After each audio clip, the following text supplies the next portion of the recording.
Okay, everybody, so I'm starting this tutorial a little bit late, but this is going to be a seafood gumbo, mostly shellfish gumbo. And to get to this point, I started with 3 or 4 chicken thighs that I fried lightly. And I used my pot filler up here, filled this with half water, half chicken broth. And then for our vegetable ingredients, we have the ever-present trilogy. Okay, we always start with our celery, bell pepper, which is right here, onion, and garlic. And I probably put about this much in there. I put a little andouille sausage in after the chicken mixture had cooked a little bit. So I let this do its thing for about maybe an hour and a half till that chicken meat is falling off the bone. See, oh, there was a leg. I did do a drumstick. And I like to let this cook down until these vegetables start to become translucent. And then I start my roux. So the roux, most of you know, all it is fresh hot vegetable grease and lots of flour. Oh, this one's going to be pretty. So I just let this cook down until it becomes this caramel kind of color. And I'm going to let it cook a little bit longer because see the grease there? There's still a lot of oil in there that hasn't cooked all the way down. But I will eventually get it down to where I want it. And I will spoon it into the pot here to make a nice broth. I don't use too much because I like a thinner broth. And so there you have it. But for the seasonings, I love Old Bay. And then this is kind of a secret ingredient that my family uses, is these dried shrimp. It's crushed and dried like that. And you can use a whole package of it. Put that in when you make your chicken in the water and chicken broth. And just let that marinate all together. And then the final step will be your crab, your shrimp. I will put some oysters in. Not everybody's in love with that. But I happen to be lucky enough to live by the Gulf of Mexico. And look at these. Oh my God. I wish I could open this up, but these are some beautiful tiger prawns. So these are some beautiful tiger prawns. These are just normal, regular prawns, and these even grow really big here in, we get them really big in the Phoenix area. Look at that.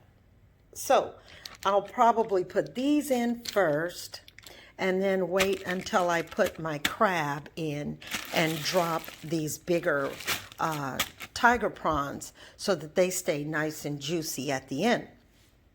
And last but not least, for crab, this is very important for us gumbo aficionados, that this is a recipe that my grandmother and my mother passed down. And they would only use fresh Dungeness crab straight out of the San Francisco Bay and the Pacific Ocean flavor. But here in the desert, I'm not that lucky. So what I'm going to use are the Alaska king crab. And I had someone's gumbo maybe 3 weeks ago that had Alaska king crab, and it really is tasty. Nothing like the Dungeness. It's a different flavor, but it will certainly do. So there you have it. That is the basics. Andouille, garlic, Old Bay, onion, bell pepper, and my secret sauce is these ground dried shrimp. And if you can find them you really, when you go the extra measure and make your gumbo really sumptuous, they have these dried baby shrimp that are about this big. Excuse me. That's flour. They are about this big, dried shrimp. And you have to go to the Asian markets to get that. But I'm here having gumbo fun for today. I keep this there, but use it very, very sparingly. Almost no salt. I will use a lot of fresh ground pepper though. And I'll go ahead and sprinkle some of that in our pot. Okay. So there you have it. Pretty much you girls or you cooks can take it from there. You know, you have a nice starter broth and then your roux and your vegetables. And the seafood is always, always, always at the end. And unless if you have a lot of shrimp, you can chop some up and put them in with the broth because that brings the flavor up even more. But really, I think you get enough shrimp taste with these guys, these dried numbers there. So it's smelling good. I wish this was smell-o-vision so I could share it with you, but I think you get the point. Have fun. Bon appetit.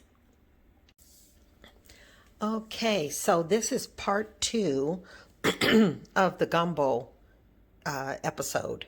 And I forgot to mention bay leaves. Yes, we always want to put bay leaves. I did also find my hot link. So these are hot. The andouille are milder and have that rich flavor, but I'll slice these up and add them at the end. Here, those shrimp, they're starting to thaw out a little bit more. So to give you a perspective, look at how big that shrimp is. And then the tiger prawn is even bigger. So we'll use those. And here's the snow crab. Not my first choice. Really, not my first choice. But hey, some crab beats no crab. And then last but not least, here's the pot with the roux that I cooked down and made a gravy with. And this is the consistency that I kind of strive for. Not a heavy gravy, but something more of a, rich broth. And if I do a scoop, you'll probably see the bay leaves and all the goodies. That's the andouille right there. I chopped that up real small because it's flavorful.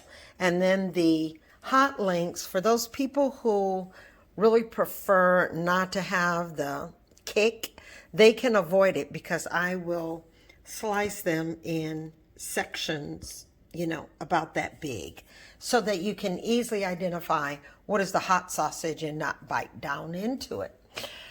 So there you have it, gumbo to go. Can't wait till this is done. Now that the roux is incorporated into the broth, I usually let this marinate and cook for at least 45 minutes because the shrimp, you want to drop them into hot broth and just cook until they turn pink. And it's hard to tell, minute wise what that is, but you will know when this goes from gray to a really light pink. And that's when you want to take your gumbo off the stove and serve it piping hot. Alrighty, enjoy. Bon appetit. Bye-bye.